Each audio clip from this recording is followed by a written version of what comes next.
চন্দন তুলসীর পাতা পুরোপুরি আলাদা না?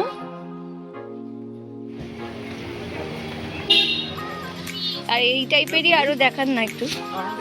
হ্যাঁ, শ্রী গণেশ টেক্সটাইল।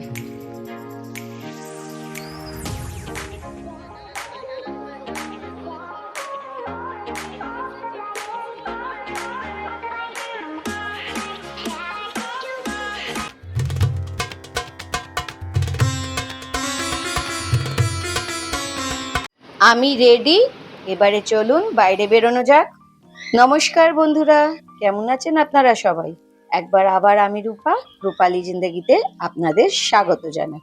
বন্ধুরা, আজকে 24 তারিখ আর উল্টো রথ। আপনাদের সবাইকে আজকে উল্টো রথের অনেক শুভেচ্ছা। আমি যতবারই বাইরে বেরোই এই রঙ্গন গাছটা সত্যি ভীষণ আকর্ষণ করে। দেখুন কি সুন্দর ফুল ফুটেছে। এইটা চন্দন তুলসী? এইটাই চন্দন তুলসী? চন্দন তুলসী কোথায়? ও, চন্দন তুলসীর পাতা পুরোপুরি আলাদা না? তাহলে এইটা আমি একটা ওপরে নেবো। সেই জন্য বলছি এগুলো ওইখানেই চারা হয়েছে। এটা চন্দন তুলসী আদৌ? আমার তো মনে হয় ওই গাছই তো হয়েছে, বুঝতে পারছি না আমি। এটা আবার তো এইরকম লতানো লতানো টাইপের হচ্ছে। এই ডাল আলাদা। হ্যাঁ, এইটা সজনে শাকের মতন ডাল বেরিয়েছে। এই ডাল আলাদা না, এটা চন্দন তুলসী না।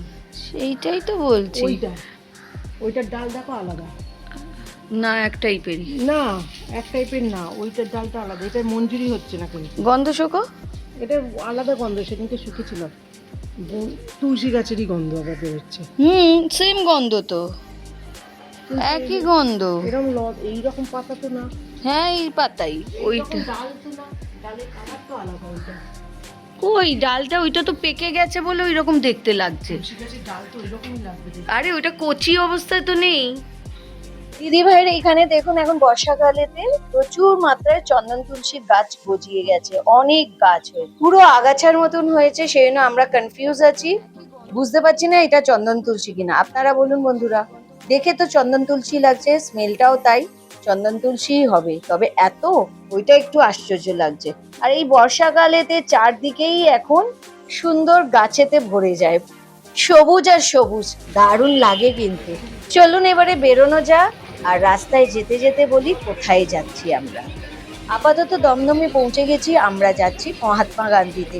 আজকে দিদিভাই দুটো শাড়ি কিনবে, শোনো, তাই জন্য হোলসেলে মার্কেটে যাচ্ছি, যেখানেতে দিদিভাই পছন্দ করে শাড়িও কিনবে আর রিজনেবল প্রাইসও হবে। মহাত্মা গান্ধীতে আমরা নেমে গেছি আর বড়বাজারের উদ্দেশ্যে যাচ্ছি।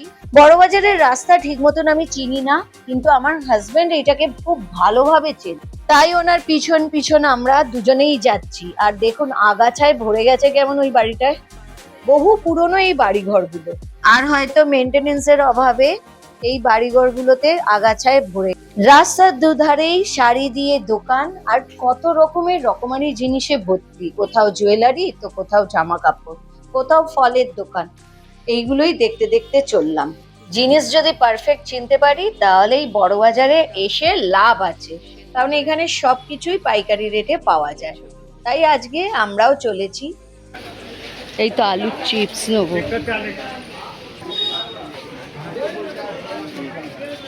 Tray, variety tray.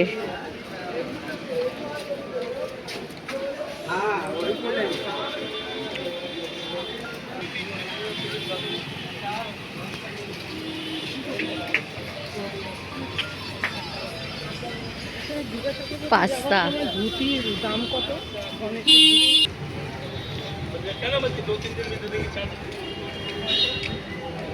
পিছন পিছন আমি আর দিদি ভাই, আর সামনে আমার হাজবেন্ড, আমরা তো বড় বাজারের আসল অলিগলিতে ঢুকে পড়েছি। আসার সময় সব দেখে নিও, আপাতত যেটা দেখতে যাচ্ছ তুমি দেখে নাও। সোনুরই বুঝেছি, শ্রী গুপ্তা রাখি। এই শ্রী গুপ্তা রাখির দোকান বাইরেও দেখলাম।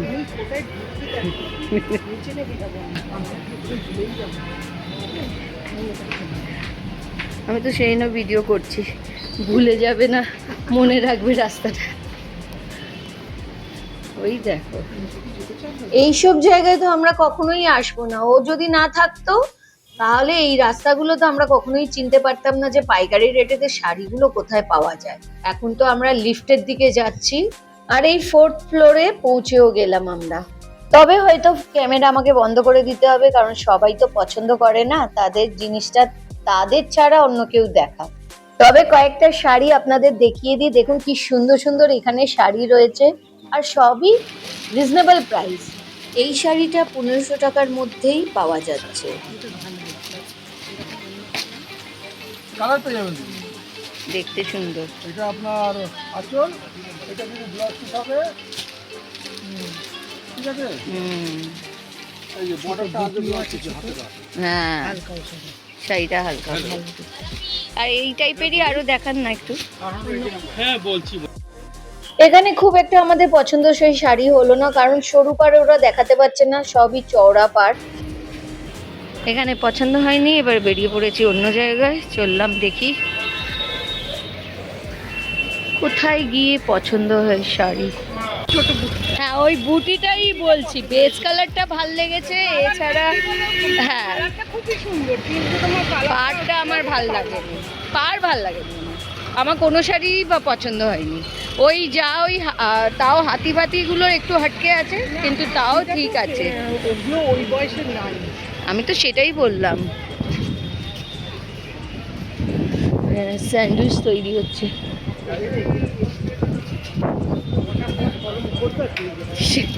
এইখানে ড্রাই ফ্রুটস আছে, ও আচার বিভিন্ন রকমের। ড্রাই ফ্রুটস না, বেকারির বিস্কুট না, ওখানে আচার ছিল। আচার বিস্কুট সব। হ্যাঁ, অনেক অলিগলি আছে, কোন রাস্তায় ঢুকলাম বুঝি না। বড় বাজার চেনা মুশকিল। আমি এবার ভুলে গেছি। হ্যাঁ, আমিও তো, সেই জন্য তো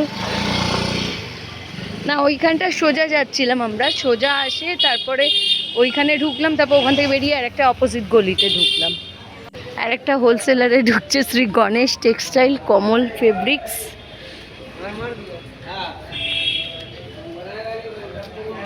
হোলসেলার बनारसी সিল্ক। আবার একটা লিফট, দেখা যাক এবারে কি। এবারে শাড়ি পছন্দ হয়ে গেলে ভালো হয়, বাড়ি যাওয়া যাবে। 6th, হ্যাঁ, শ্রী গণেশ টেক্সটাইল।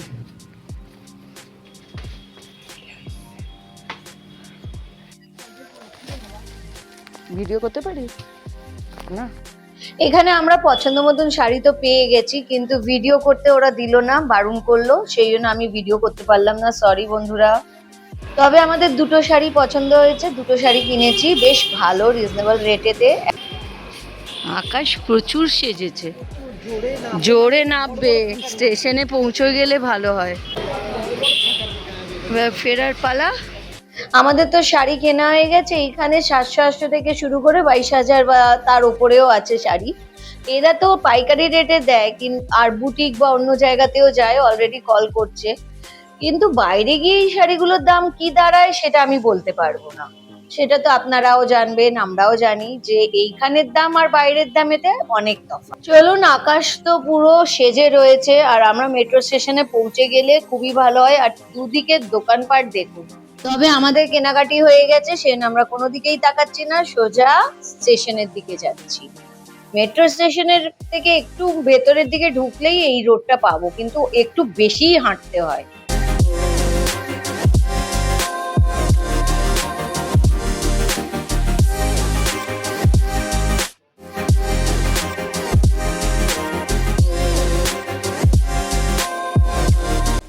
দেখুন, এই দুটো শাড়ি আমি কিনেছি ওখান থেকেই, কমল টেক্সটাইল হোলসেলার ফেব্রিক্স, কমল ফেব্রিক্স। শাড়িটা বলুন কেমন হয়েছে, আমি খুলে দেখাই, আপনাদের সাথে শেয়ার করি। দেখুন, দেখতে সুন্দর না বন্ধুরা? কাপড়টাও খুব সফট, বেশি দাম না এগুলোর। এই যে এইটা একটা কিনেছি। শাড়ির নাম জিজ্ঞেস করলে আমি নামটা ঠিক বলতে পারবো না, এটা লেখা রয়েছে মাশরু সিল্ক, তবে অরিজিনাল মাশরু সিল্ক নয়, তবে শাড়িটা খুব সফট, এইটুকু বলা যায়। আর কালার কম্বিনেশনটা দারুণ। আপনাদের কেমন লাগলো কালার কম্বিনেশন? ঘড়ির কাঁটায় এখন 7টা বাজে, সন্ধে 7টা হয়েছে। আর আমরা এই নাগের বাজারে রথের মেলায় এসেছি। আমি পরশমণি গিয়েছিলাম, বাবা আমাকে ওখান থেকে নিয়ে এসেছে। আর সায়ন্তিকা অলরেডি অফিস থেকে এসেছে। সকালবেলা তো আমরা শাড়ি কিনতে গেলাম, সেটা তো আপনাদের সাথে শেয়ার করলাম। এবারে রথের মেলাটাও আমি আপনাদের সাথে শেয়ার করছি। দেখুন বন্ধুরা, বেশ উপভোগ করুন আমাদের এই রথের মেলাটাকে। আর সামনে গোপাল তো বসেই আছে দেখার জন্য। দেখুন কি সুন্দর। একদিকে খুবই ভালো যে বিকেল থেকে বৃষ্টিটা হয়নি, না হলে তো রথের মেলা পুরোপুরি মার যেত। আর রথের মেলা আর পাঁপড় ভাজার একটা আলাদাই কানেকশন আছে, সেই জন্য সকলেই পাঁপড় কিনছে। আর পাঁপড় খেতে খেতে রথের মেলায় ঘোরাটাও খুব ভাল লাগে। চলুন আমরাও পাঁপড় নিয়ে বেরিয়ে পড়লাম। জানেন বন্ধুরা, এর আগে আমি কখনোই রথের মেলায় আসিনি। অনেক মেলাই দেখেছি, কিন্তু রথের মেলায় এটা আমার বোধহয় দ্বিতীয়বার। কারণ খুব ছোটবেলায় এই পুচকের মতনই কোলেতে করে বাবা মায়ের এসেছিলাম আর খেলনা বাটি কিনেছিলাম। তাই রথের মেলায় এসে খুব আনন্দ হচ্ছে আমার। আবার সেই ছেলেবেলাটাকে ফিরে পেয়েছি। ছোটবেলায় মায়ের হাত ধরে এসেছিলাম রথের মেলায়, সেটা আমাদের টালিগঞ্জে মামার বাড়ি। আমরা যখন গরমের ছুটিতে আসতাম, তো কোনো একটা সময় হয়তো আমরা রথের মেলার জন্য থেকে গিয়েছিলাম। সেই সময় এই যে ছোট ছোট ছোট ছোট খেলনা বাটি, ছোট এই অ্যালুমিনিয়ামের হাঁড়ি, কড়া, ডেকচি, সেই ছেলেবেলাটাকে আমার মনে করিয়ে দিচ্ছে। সত্যি আপনারা বলুন, কতজন নিজেদের ছেলেবেলাটাকে মিস করছেন? সেই দিনগুলো তো আর ফিরে আসে না, না সেই পরিবেশটাই থাকে। কিন্তু এই আমরা যখন আবার সেই রকম জিনিসে গ্যাদারিং করি, তখন এই জিনিসগুলো আবার আমাদের মনে পড়ে যায়।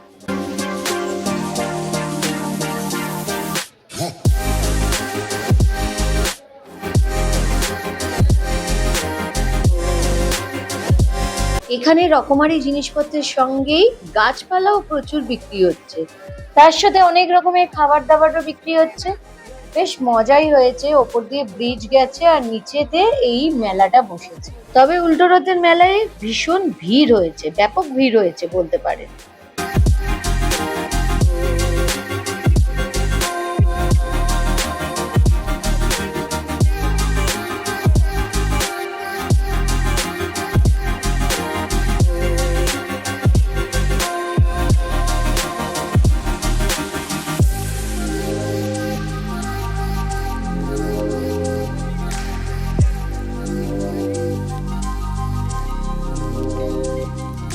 এখানে এই ভিড়ের মধ্যে রথ নিয়ে এই পুচকেটাকে বেরোতে দেখে বেশ ভালোই লাগলো।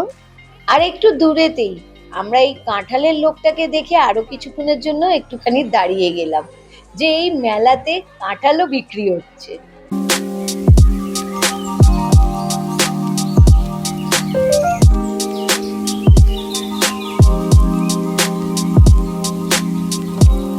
মেলায় ভিড় দেখছেন বন্ধুরা, যেমনি দোকানপাট এই রাস্তা জুড়ে বসেছে, তেমনি প্রচুর মাত্রায় লোকজনের ভিড়। আজকে যদি বৃষ্টি হতো, এই পুরোটাই মেচাকার হয়ে যেত, পুরোটাই 12টা বেজে যেত, এত লোকজনও জড়ো হতো না।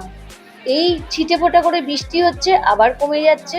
সেই জন্যই তো আজকের মেলাটা খুব ভালোই জমজমাট হয়ে গেছে।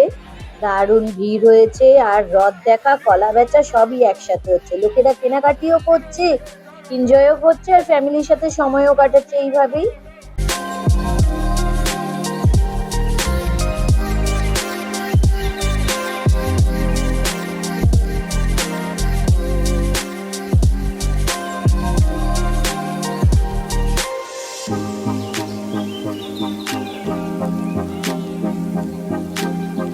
আমরা মেলাটাকে খুব সুন্দরভাবে উপভোগ করলাম। আমি, বাবান, সায়ন্তিকা তিনজনে খুব ঘুরেছি।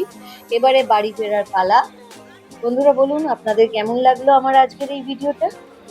যদি ভালো লেগে থাকে একটা ঝট করে লাইক দিয়ে দিন, শেয়ার করবেন।